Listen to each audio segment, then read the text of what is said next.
Dobrý ráno, Seymoure. Možná jste zvědaví, co chystám udělat s tím kloboukem červů. Abys věděl, je mi to zcela jedno. Simpsone, už mi ten ořech strkáš pod nos moc dlouho. Sněz krevetu a zhyň. Ne, jsem alergický.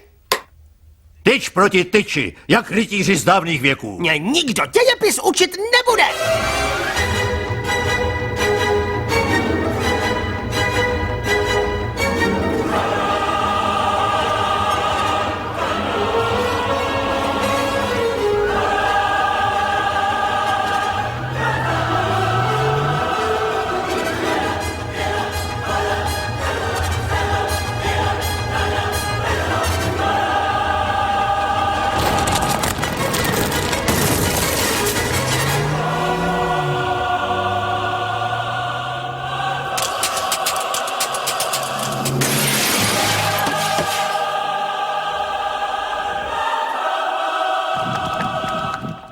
Krevety! Ať tam spadne ten nebo ten zemře. Děti neumírají!